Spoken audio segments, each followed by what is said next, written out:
Well, hi friends, Trixie here, and I am coming to you today with every bit of courage that I could muster up. So I just want to say thank you all so much for your support and your prayers over the last month and a half. And I appreciate those who are still reaching out to me and sending their prayers and such. I really do appreciate it, and it does help.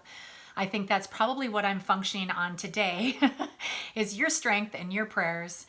I just wanted to come to you and I just want to share with you, just in little snippets here, Charlie's last 24 hours, I think would be, fair to say. But before I do that, for any of you that aren't familiar with our story, my husband was diagnosed with esophageal cancer on October 31st, and 34 days later he went home to be with the Lord. And so it was quite the whirlwind, and of course we fought it every step of the way, did everything that we could in our power to try to save him. But God had other plans for him, and he is now perfect. And so lucky Charlie.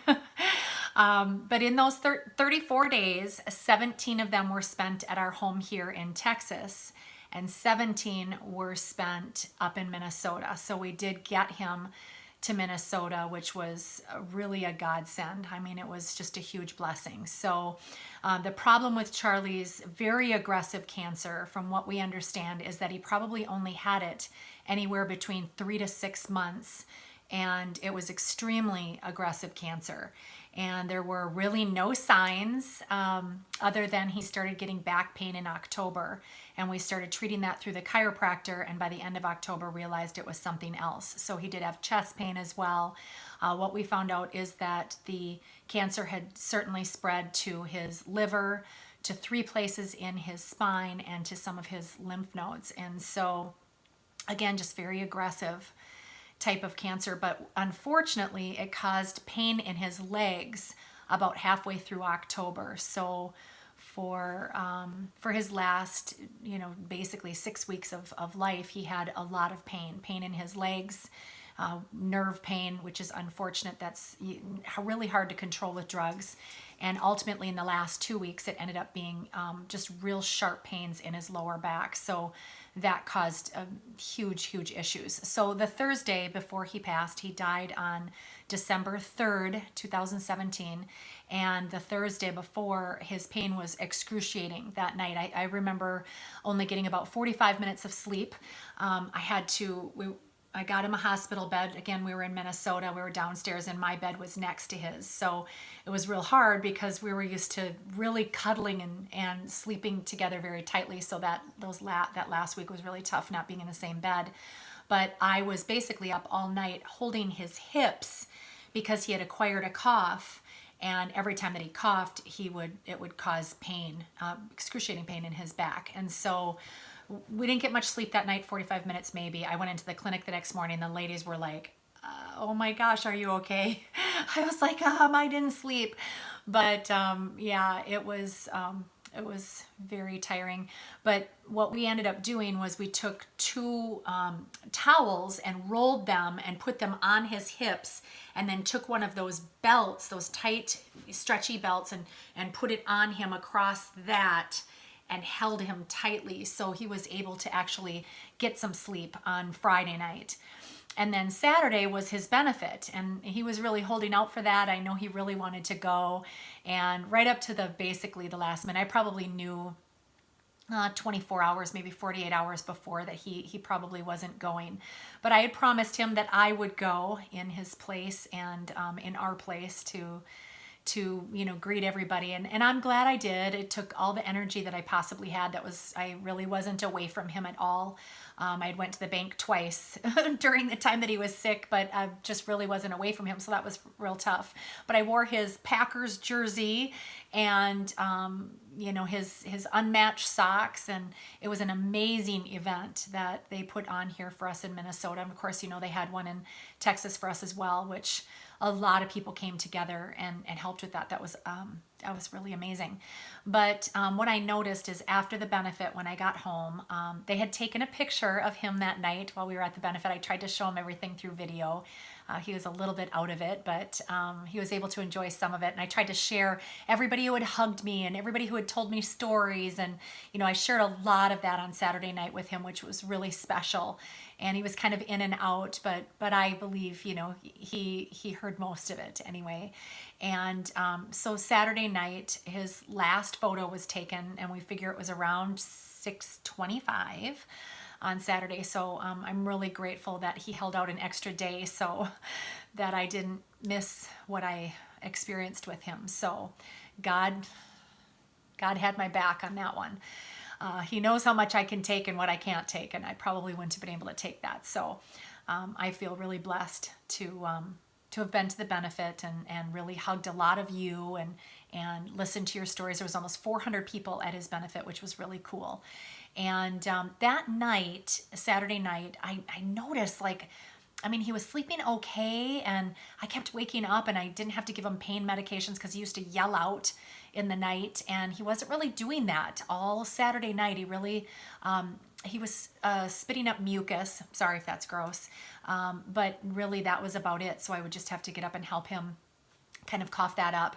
But at 5 a.m., I remember he coughed up a little blood, and that scared me. So I texted, we have Dr. Terry, who is his cousin, and we had Nurse Jody, who really, really helped me so much in tending to him and taking care of him and getting him the IV and all of that kind of stuff for fluids that he needed so badly. But yeah, so many people helped. I had people sleep over and be there for me in the morning and help me. And Val came up from Texas on the jet, and all the people who helped get us from that private jet up to Minnesota. And so Val slept a few nights and then flew back the Tuesday before Thanksgiving, and Laura flew up and helped, and she was there for the benefit. And his brother Greg was there, especially those last 5 or 6 days, really there, kind of just at our beck and call. Nancy slept over with me many, many nights, even after he had passed, and Tanya came over and was massaging him and praying for him, and slept over, and then Paula came and slept over that last after he had passed, and kind of took me through that final week. But just so many people helping, and of course all of your prayers and such, and his visitors. So my thing was, I was trying to manage his pain, which was very difficult. I ended up taking him off of morphine, which was the smartest thing that I did, because it made him, kind of hallucinate and stuff. But, all of his juicing, we tried to do 13 juices a day, and of course that dwindled towards the end. His enemas, we were doing 4 times a day, and ultimately ended up doing, down to even just one time a day. But his clinic appointments that we had, and the clinic was amazing, with hope and with prayer and with all of their care. And I'll just say, if I'm ever that sick, that I would definitely go to the O'Connor Clinic in Lake Elmo in Minnesota. And, just balancing all of the visitors that wanted to come and visit and share time. And then that all took energy, and then I was dealing with a lot of other people's pain. And then the videos that Charlie wanted to do, and the videos that I felt I was needing to do, just all of the responsible details. We had to have some hard talks about, just in case, you aren't here and stay with us, and God gives us the miracle of healing here on earth. What kinds of things, should I be preparing for, and down to every detail. So I knew exactly how to celebrate his life, and I knew exactly how his party should be, and not his funeral. We had a wonderful life celebration for him, and just really made all of his dreams come true in that area. So I know he was smiling from heaven for that. But and then the benefit and all of some of the details that were kind of coming at me from the benefit, and just showing up there and having to be present and receive people's grief and their stories and things like that there. So, and then trying to manage my own emotions and lack of sleep with all of that. So I realize that there's, definitely some trauma that I have experienced, and still probably a little bit in shock. It's been 2 weeks today since my love has gone home. And, so I'm just trying to take it day by day, and really sometimes even hour by hour with what I'm dealing with. But I'm feeling pretty strong today. So I wanted to share his last day with you and his journey to heaven. It was really special. And I'm so grateful that I was able to be part of it, and it was just so beautiful. So his very last day, as I mentioned, he just hardly had any pain whatsoever, and that was a wonderful gift, a wonderful gift. And we had a massage therapist come in, and she was rubbing his legs and she was talking to him. And I had a friend stop by who hadn't seen him yet, and kind of talked to me and helped me talk to him. His brother Greg, his sister was there that day, and her boyfriend, and so that was beautiful. Lynn, it was awesome. And then we also had nurse Andrew that came. This was his first time meeting Charlie, and he was so tender and he was so good at his job. And that was really, really special. So while Andrew was there, and Lindsay, who was helping with massage and stuff, Charlie kind of started like fishing. He was just laying there, he was kind of out of it, and he started fishing, and it was really cool. And Andrew said, "Sir, are you fishing?" And he said, "Yeah, I am. Yeah, I am." And Lindsay ran to the corner and she grabbed the fishing pole and she put it in his hand, and he did a little bit of fishing, so that was kind of cool. And we saw glimpses like that in that last week. He was in and out of it, but he was definitely in a happy place. He was riding his motorcycle many hours. I remember one day Mark came over, and he came down, and Mark, oh my goodness, Mark would just totally give him major crap. And Mark was one of the three amigos, one of his best friends. And he'd come down, he goes, "Man, get out of that bed. We got to go riding." And Charlie was kind of out of it, and he woke up and he just looked at Mark and he goes, very serious. He says, "Dude, what do you mean? I've been riding with you all day." And I think that caught Mark off guard, and really brought him to some emotion that we were able to share just off in the stairwell, just how awesome that moment was for Mark and Chuck to be able to spend that moment. But there were other times that when Nancy was over, and I was rubbing one leg and Nancy was rubbing another, and Nancy's a beautiful blonde, and Charlie just kind of woke up and he looked down at the two of us and he goes, "Have I gone to heaven?" It was so cute. And another time we got him out of bed, and we were going to take him in the bathroom for one of his enemas, and Nancy was on one arm and I was on the other, and we lifted him up, and he was having trouble walking, barely kind of getting his legs kind of going. And all of a sudden he just says, "A guy, a blonde, and a brunette walk into a bar."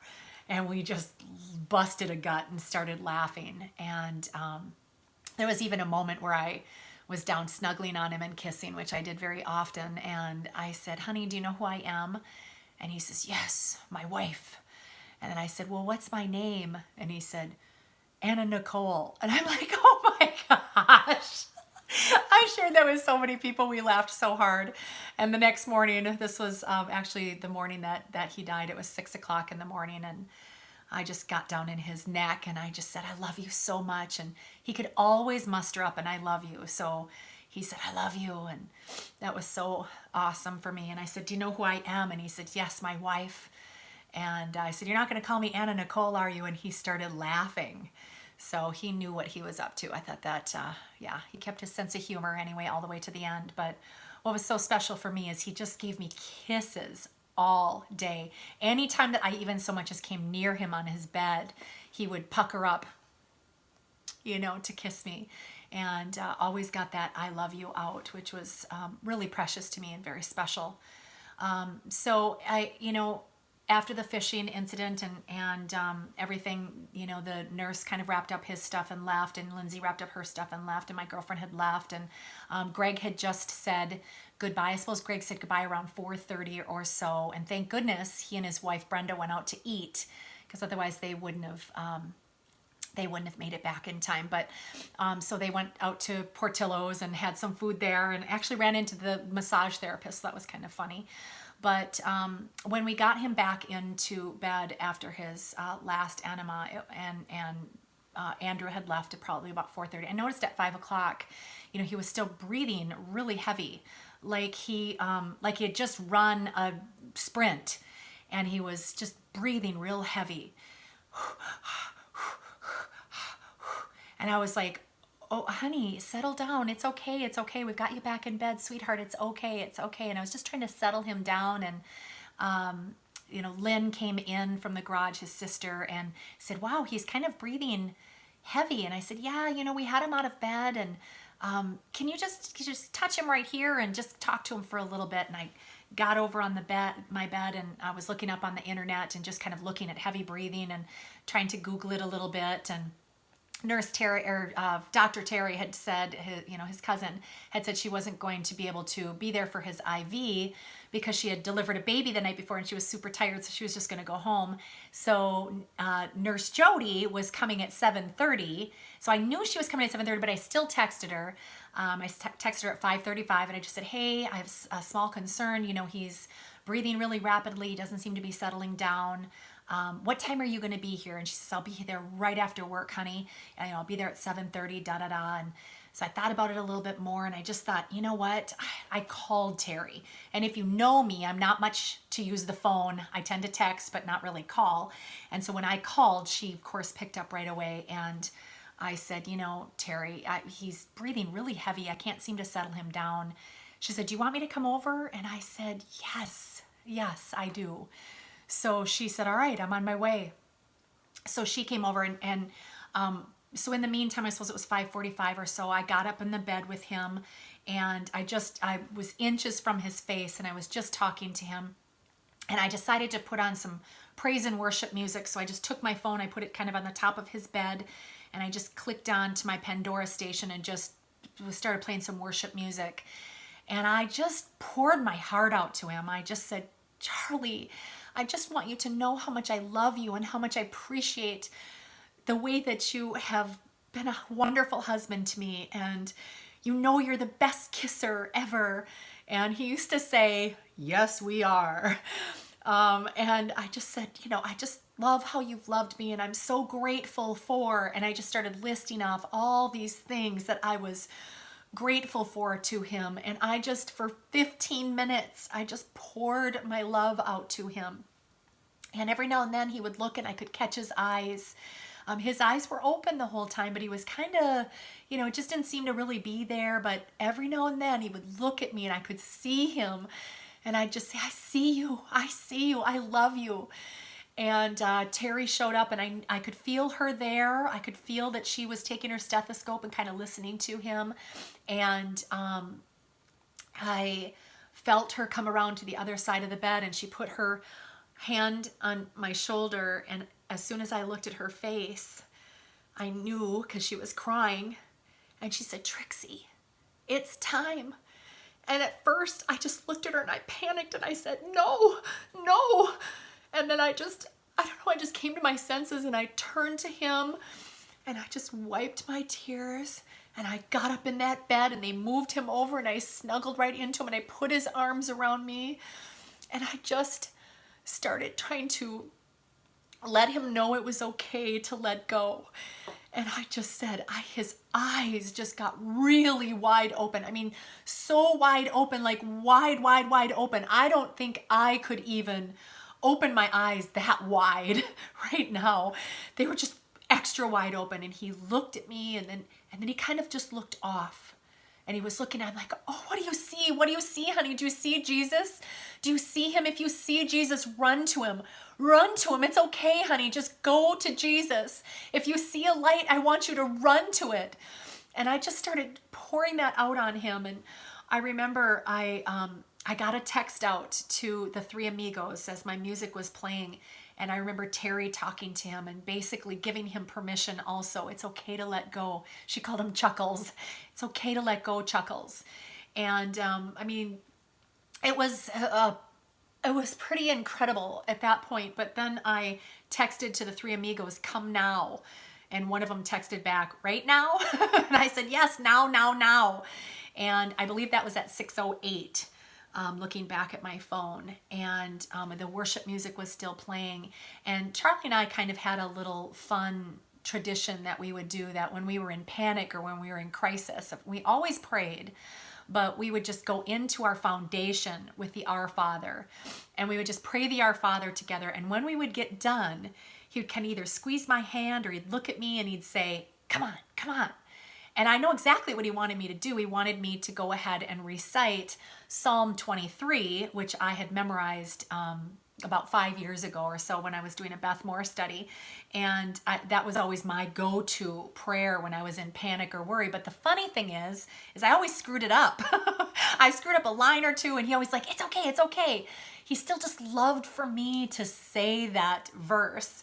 And so I got down in his ear, and I started to say the Our Father.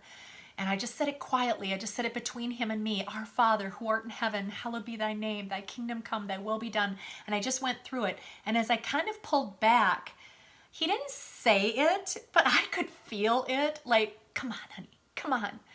So I just started to pray Psalm 23. And I just started out, the Lord is my shepherd, I shall not want. He makes me lie down in green pastures. He leads me beside still waters to restore my soul. He leads me in the path of righteousness for his name's sake. And then all of a sudden I got loud. I just got loud and strong. And I just said, and even though I walk through the valley of the shadow of death, I fear no evil, for you are with me. And as soon as I said, for you are with me, I could feel his brother Greg kind of hog pile onto us. So I was there. I was right down in his face, and Terry was right next to me, and Lynn was over on the other side of the bed, his sister, and her guy right behind her, and Greg piled onto the bed, and I could just feel him. I could just feel his strength. I could feel him. And I know Charlie felt him too. And I continued and I said, I fear no evil, for you are with me. Your rod and your staff, they comfort me. And as soon as I said that, he took his last breath. He just,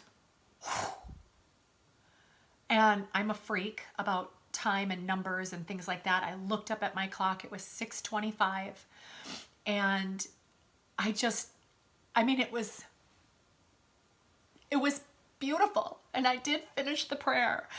I said, you prepare a table before me. You go before me and prepare a table in the presence of my enemies. You anoint my head with oil. My cup runneth over. Surely goodness and mercy shall follow you all the days of our life, and I will dwell in the house of the Lord forever.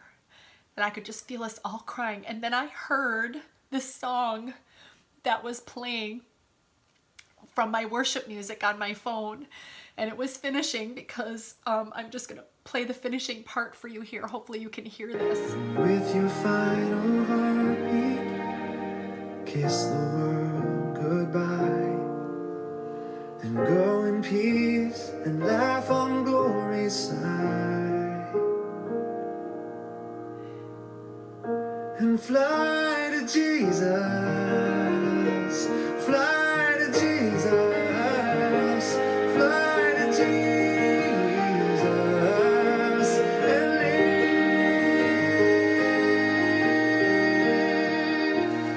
Fly to Jesus, fly to Jesus, fly to Jesus, and live.